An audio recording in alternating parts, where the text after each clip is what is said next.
Morning. तो कल हम लोग देखे थे द्विभाजन और बहुविभाजन में अंतर। तो आज का हम लोग का टॉपिक है टोरुलेशन, जिसको कि हम लोग एक कोशिकीय जीव का मुकुलन भी बोलते हैं। तो देखते हैं इसमें क्या है। टोरुलेशन को एक कोशिकीय जीवों का मुकुलन भी कहते हैं। ठीक है। उदाहरण स्वरूप यीस्ट, राइजोपस के ओइडिया एवं अन्य कवक एक कोशिकीय रचना एक किनारे पर एक बहुवृद्धि विकसित करती है। यीस्ट कैसा है? एक कोशिकीय जीव है जो कि अपने किनारे पर एक बहुवृद्धि यानी कि बाहर की ओर वृद्धि विकसित होती है। ठीक। तो उसको हम लोग क्या बोलते हैं? मुकुलन। लेकिन इसमें एक कोशिकीय जीव का बात है तो इसमें टोरुलेशन इसको बोलेंगे। इसमें क्या होता है कि एक पुत्री केंद्रक इस बहुवृद्धि मतलब एक कोशिकीय जीव के बाहर की जो वृद्धि होगा उसमें केंद्रक विभाजन होकर उसमें एक केंद्रक स्थानांतरित हो जाएगा। तो बाद में यह मुकुल वृद्धि करेगा और धीरे आधार पर जो जहाँ जोड़ी रहते हैं वो उसको हम लोग आधार बोलेंगे। वो आधार भाग कैसा हो जाएगा? संकीर्ण यानी कि सकड़ा हो जाएगा और टूट के मुक्त हो जाएगा, यानी एक स्वतंत्र कोशिका बन जाएगी। नेक्स्ट पॉइंट देखते हैं। कई बार एक कोशिका में दो या दो से अधिक मुकुल भी विकसित कर सकती है, जिनमें से प्रत्येक पर और मुकुल विकसित होता है। इस जटिल मुकुलन की स्थिति को टोरुलावस्था कहते हैं। मतलब क्या होगा? कोई भी ऐसा मुकुलन का अवस्था जिसमें कि मुकुल पर मुकुल आ जाए, ऐसा जटिल मुकुलन को हम लोग टोरुला अवस्था बोलेंगे। तो यीस्ट मुकुलन देखते हैं। यीस्ट कैसा है? एक कोशिकीय जीव है। हम लोग एनसीईआरटी एक बार देख लेते हैं। एनसीईआरटी फिगर कैसे दिया हुआ है यीस्ट का। ये रहा आपका यीस्ट।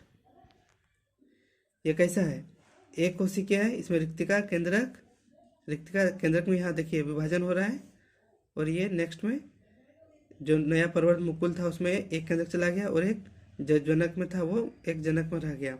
तो बाद में इसका जो संकीर्ण आधार भाग जो है यह बाद में टूट के इससे अलग हो जाएगा और एक अलग नई संतति का निर्माण करेगा। अमीबा का द्विखंडन भी देख सकते हैं आप लोग। एनसीईआरटी आप लोग पढ़ाई कीजिए, क्योंकि एनसीईआरटी से ही आपके क्वेश्चंस मैक्सिमम रहेंगे। एनसीईआरटी आपको हिंट देगी, बाकी डीपली पढ़ना आपको है। अब नेक्स्ट आते हैं हम लोग बाइनरी फिशन और टोरुलेशन में क्या अंतर है। मतलब दोनों किसका है? एक कोशिकीय जीव का है। तो उसमें हम लोग एक कोशिकीय जीव के द्विभाजन और टोरुलेशन में क्या अंतर है वो देखते हैं। तो बाइनरी फिशन लेफ्ट साइड है, टोरुलेशन राइट साइड है। तो बाइनरी फिशन का पहला पॉइंट है विभाजन बराबर होता है, जबकि टोरुलेशन में क्या होता है? विभाजन बराबर नहीं होता है। बाइनरी फिशन में मुकुल नहीं बनता है, जबकि टोरुलेशन में मुकुल बनता है। बाइनरी फिशन में क्या है? इसमें पहले केंद्रक विभाजन होता है। मतलब द्विभाजन प्रक्रिया में पहले केंद्रक विभाजन होता है, उसके बाद कोशिका द्रव्य का विभाजन होता है। और द्विभाजन में जनक कोशिका विलुप्त हो जाती है, जबकि टोरुलेशन में जनक कोशिका संपर्क में बनी रहती है। टोरुलेशन में केंद्रक विभाजन से पहले कोशिका द्रव्य बहुवृद्धि या मुकुल में विस्तारित होता है। मीन्स केंद्रक विभाजन से पहले कोशिका द्रव्य बहुवृद्धि में विस्तारित हो जाती है, जबकि द्विभाजन में पहले केंद्र का विभाजन होता है, उसके बाद कोशिका द्रव्य का विभाजन होता है। क्लियर यहाँ तक? अब हम लोग आते हैं नेक्स्ट पॉइंट, अलैंगिक जनन में ही बीजाणु निर्माण यानी कि स्पोरुलेशन। इसमें क्या बीजाणु कैसे होते हैं? एक सूक्ष्म कोशिकीय कैसे है? एक कोशिकीय है और पतली भित्ति वाले हैं। बीजाणु न केवल संतति का निर्माण करते हैं बल्कि वे उनके प्रकीर्णन में भी मददगार होते हैं। मीन्स क्या हो गया? यह न तो केवल नई पीढ़ी को बनाएंगे बल्कि प्रकीर्णन यानी कि उनको फैलाने में भी मदद करते हैं। तो आगे देखते हैं कैसे मदद करते हैं। बीजाणु निर्माण मुख्यतः मोनेरा, प्रोटिस्टा, कवक यानी कि फंजाई और शैवालों में पाए जाते हैं, यानी एल्गी में पाए जाते हैं। ये कैसे होता है? दो टाइप्स के होते हैं। एक चल बीजाणु यानी कि मोटाइल स्पोर्स, यानी ये एक स्थान से दूसरे स्थान तक जा सकते हैं, और एक होते हैं अचल बीजाणु जिन्हें जाने के लिए माध्यम की आवश्यकता होती है। तो चल बीजाणु में देखते हैं हम लोग यह कैसे जलीय जीवों में पाए जाते हैं, जैसे कि क्लेमाइडोमोनास और येलोथ्रिक्स। इसमें चल बीजाणु यानी कि जो स्पोर्स मिलते हैं, मतलब वैसे बीजाणु जो एक स्थान से दूसरे स्थान तक जा सकते हैं, इन्हें माध्यम की जरूरत नहीं होती है। जबकि अचल बीजाणु में इन्हें माध्यम की जरूरत होती है, यानी कि नॉन मोटाइल स्पोर्स। इसमें आपका देखते हैं टाइप्स, एप्लेनोस्पोर्स, एकिनिड, करना इत्यादि है। इनमें से कुछ बीजाणु बाह्य अंगों पर विकसित होते हैं, जैसे कि कोनिडिया करना पर। मतलब कुछ बीजाणु जो है बाह्य अंग होते हैं उन पे, जैसे कि कोनिडिया देखेंगे, पेनिसिलियम का कोनिडिया देखेंगे, वहाँ पे कर्ना टाइप के बीजाणु बनते हैं। जबकि कुछ बीजाणु कैसे होते हैं, बीजाणु कोषों यानी स्पोरेंजिया के अंदर विकसित होते हैं, जैसे कि राइजोपस में। तो यहाँ तक क्लियर है। एक बीजाणु जो बाहर स्थित अंग पर विकसित हो रहा है और दूसरा जो बीजाणु कोष है उसके लिए स्पेशल उसमें विकसित हो रहा है। जो बाहर पे हो रहा है उसमें जैसे कि कोनिडिया पेनिसिलियम का, और बीजाणु कोष के अंदर राइजोपस। हम लोग पेनिसिलियम का कोनिडिया देख लेते हैं एक बार एनसीईआरटी बुक में। ये देखिए आप, जो पहले ऊपर जो दिख रहा है वो क्लेमाइडोमोनास है, जिसमें कि चल बीजाणु है, यानी कि ये गति करने में समर्थ है। जबकि पेनिसिलियम का कोनिडिया इसमें अचल बीजाणु रहते हैं। ये कोनिडिया इनमें कर्ना टाइप के अचल बीजाणु विकसित होते हैं। क्लियर यहाँ तक। अब नेक्स्ट टाइम देखते हैं हम लोग नेक्स्ट टॉपिक खंडीभवन या विखंडन यानी कि फ्रेगमेंटेशन। नाम से ही क्लियर है कि यह टूट के नया संतति का निर्माण करेगा। तो इसमें देखते हैं क्या है। पहला पॉइंट है, इस प्रकार के अलैंगिक प्रजनन में जनक की देह 2 या ज़्यादा खंडों में बढ़ जाती है तथा प्रत्येक खंड एक स्वतंत्र जीव के रूप में अस्तित्व में आ जाता है। मतलब कि उसका जनक का जो बॉडी है यानी कि शरीर है वो 2 या 2 से ज़्यादा भाग में बढ़ जाती है और प्रत्येक टूटा खंड एक नए स्वतंत्र जीव के रूप में उत्पन्न हो जाता है। विखंडन पुराने भागों के सड़ने व प्राकृतिक मृत्यु द्वारा होता है। मान कोई प्राकृतिक विखंडन हो रहा है तो वो कैसे होगा, वहाँ पे या तो सड़न आई होगी या फिर प्राकृतिक मृत्यु होगी। नेक्स्ट देखते हैं, मर्केंसिया रिक्सिया और अन्य ब्रायोफाइट में शाखा निर्माण के क्षेत्र में पहुँचता है। क्योंकि ब्रायोफाइटा कैसा है, ब्रायोफाइटा में पत्तियों से हम लोग देखते हैं कि नए परवर्ध यानी मुकुल का निर्माण होता है वहाँ पे पत्ती द्वारा। तो उसी तरह हम लोग यहाँ देखेंगे जब विखंडन वहाँ पे शाखा निर्माण क्षेत्र पहुँचेगा तो फिर वहाँ से नए जीव उत्पन्न होंगे। अब नेक्स्ट पॉइंट देखते हैं, स्पाइरोगायरा व अन्य सवाल में यांत्रिक क्षति अथवा कोशिकाओं का रिक्तीकरण द्वारा होता है। स्पाइरोगायरा जो एक सवाल है उसमें यांत्रिक क्षति यानी कि उसका बॉडी मैकेनिज्म में लॉस होगा, तो वहाँ पे क्या होगा, सेल का एब्सेंट होगा मतलब टूटने से, तो वहाँ पे विखंडीभवन होके टूटा सवाल एक अलग ही, यदि आप कभी देखिएगा तो देखिए यदि सवाल हम हटाते हैं तो कुछ भाग बन जाता है तो वापस से वहाँ पे दोबारा से सवाल हो जाता है। क्लियर है। नेक्स्ट टाइप देखते हैं हम लोग अलैंगिक जनन में रीजेनरेशन यानी कि पुनरुद्भवन यानी दोबारा से उत्पन्न हो जाना। पहला पॉइंट है इसका, यह अलैंगिक जनन का एक प्रकार है, वह खोए हुए भागों की पुनर्मरम्मत की एक विधि है। मीन्स यह अलैंगिक जनन का भी प्रकार है और खोया हुआ जो भाग है उससे किसी बॉडी पार्ट का लॉस हो जाता है किसी तरह तो उसका पुनर्मरम्मत हो सकता है, रिपेयरिंग हो सकता है, जैसे कि प्लेनेरिया, डुजिसिया, हाइड्रा एंड स्पॉन्जेस इत्यादि में।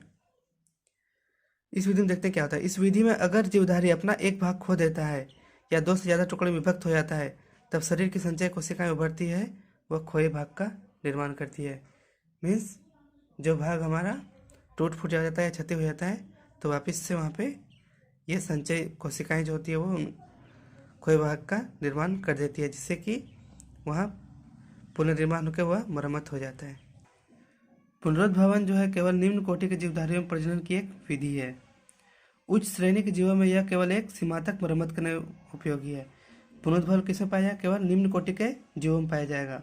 उच्च कोटि के जीव जैसे कि छिपकली में होगी, जिसमें कि पूरा तंत्र पूरा सिस्टम है सब चीज़ के लिए, उसमें यह मिलता है। उसमें जैसे कि आप कभी देखिएगा पूंछ डर से वो गिरा देता है क्या, तो वापस से उसका पूंछ उग जाता है।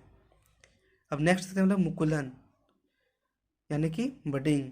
अलैंगिक प्रजनन की इस विधि में नया प्राणी एक ऐसे बाह्य आंतरिक विशिष्ट अंग या मुकुल से विकसित होता है जिसमें एक अथवा अधिक पूर्ण सख्त कोशिकाएं पाई जाती है। पूर्ण सख्त का मतलब क्या हो गया, उसमें इतनी क्षमता होती है कि वह नए जीव का निर्माण कर सकता है। मुकुलन 2 प्रकार का पाया जाता है, एक तो बहिर्जात, एक अंतर्जात। बहिर्जात नाम से क्लियर कि बाहर की ओर वृद्धि होगी, जबकि अंतर्जात में अंदर की ओर वृद्धि होगी। तो बहिर्जात या बाह्य मुकुलन पहले देखते हैं, एक्सोजीनस और एक्सटर्नल बडिंग। पहला पॉइंट है इसका, जब मुकुलन जनक से बाहर की तरफ हो तो बहिर्जात या बाह्य मुकुलन कहलाता है। मुकुल जनक से ही पोषण प्राप्त करता है। यह मुकुल जो जुड़ा रहता है बाहर की ओर, इसका पोषण जनक से ही इसको मिलता है। यह मुकुल वृद्धि कर स्वतंत्र जीव के रूप में जनक से पृथक हो जाती है। मतलब यह जब डेवलप यानी विकसित हो जाता है तो यह जनक से अलग होकर एक नया जीव का निर्माण कर, जैसे कि हाइड्रा में। कुछ में जनक के साथ ही संलग्न रहते हुए निवा यानी कॉलोनी बनाते हैं। यानी कि कुछ में जैसे कि मुकुल का निर्माण हुआ लेकिन वहाँ पे मोर देन वन मुकुल यानी कि एक से ज़्यादा मुकुल रहेंगे और साथ में रहेंगे तो कॉलोनी बनाएंगे। ऐसे कॉलोनी को हिंदी में निवाह बोलते हैं, जैसे कि साइफा में होता है। साइफा का मैं आपको दिखाता हूँ, एनसीईआरटी में फोटो है।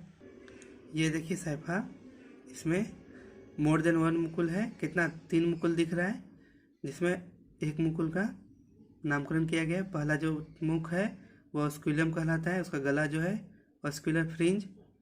फिर छेदनुमा या कंटनुमा रचना है वो ऑस्टिया, और साइड साइड में कांटेनुमा संरचना है वो स्पाइक्यूल्स है यानी कंटिका है यानी कांटेनुमा है, और उन्हीं के बीच कलिका का निर्माण होता है। ठीक है, वही कलिका, उसी कलिका को हम लोग मुकुल बोलते हैं। एक निवा में 2 या अधिक वेष्टियाँ साथ हो सकती है, मीन्स 2 भी साथ होती है या फिर उससे अधिक साथ हो सकती है। जैसे कि उन्हें जब साथ में रहती है तो उन्हें जीवक कहते हैं, जैसे कि ओबेलिया। अब नेक्स्ट है आपका अंतर्जात या आंतरिक मुकुलन, इंडोजिनस और इंटरनल बडिंग। इसमें क्या होता है, जनक के शरीर में ऐसी विशिष्ट रचनाएं विकसित होती है जो नई संतति को जन्म देने में सक्षम होती है। इन्हें आंतरिक मुकुल कहते हैं। मतलब इसमें कैसा होगा, बॉडी के अंदर ही होगा, जबकि भरजात में क्या था, शरीर के बाहर मुकुल का निर्माण हो रहा था। लेकिन इसमें ऐसी रचना होती है जो शरीर के अंदर ही मुकुल यानी कलिका का निर्माण होता है। इन्हें आंतरिक मुकुल बोलते हैं। स्पंज में आंतरिक मुकुल को जेम्यूल्स कहते हैं। स्पंज का एक उदाहरण है स्पॉन्जिला, जो कि फ्रेश वाटर यानी कि ताज़ा जल में पाया जाता वाला स्पंज है। इसका मैकेनिज्म समझ लेते हैं कैसे काम करता है। एक जेम्यूल में पूर्ण शक्त यानी कि एक वैसी कोशिका जो नए जीव का निर्माण करने में सक्षम होती है। कोशिकाओं का समूह या संहति पाई जाती है जिन्हें आर्क्योसाइट्स कहते हैं। जेम्यूल में क्या होता है, आर्क्योसाइट्स होता है। आर्क्योसाइट्स कैसा है, पूर्ण शक्त यानी कि एक मतलब कोशिका नए जीव का निर्माण कर सकता है। यह कैसा होता है आर्क्योसाइट्स, यह अपारदर्शी आवरण से घिरा होता है जिसमें कंटिका यानी कि इसमें कांटे हो भी सकते हैं और नहीं भी हो सकते हैं। जेम्यूल के अंकुरण के समय आर्क्योसाइट्स के बाहर मुक्त होने हेतु इसके एक और माइक्रोपाइल नामक छिद्र पाया जाता है। जेम्यूल चिरकालिक यानी कि जेम्यूल लंबे समय तक और प्रकीर्णन दोनों भाग लेते हैं। मतलब क्या होता है, इसमें जो है मुकुल लंबे समय तक यानी कि पूरे उसके मैच्योर होने तक उसमें रहता है, और प्रकीर्णन यानी फैलाने में जेम्यूल भाग लेता है, क्योंकि उसी के माध्यम से वह मुक्त होता है और फैलता है। इसी प्रकार के आंतरिक मुकुल ब्रायोजिया प्राणियों में स्टेटाब्लास्ट कहलाता है। हम देख सकते हैं यहाँ पे जेम्यूल्स का फोटो देख सकते हैं कैसे है। एनसीईआरटी में भी जेम्यूल्स है जो कई सारे के यहाँ पर नामकरण नहीं किया गया है, इसलिए नामकरण के लिए आप देख सकते हैं।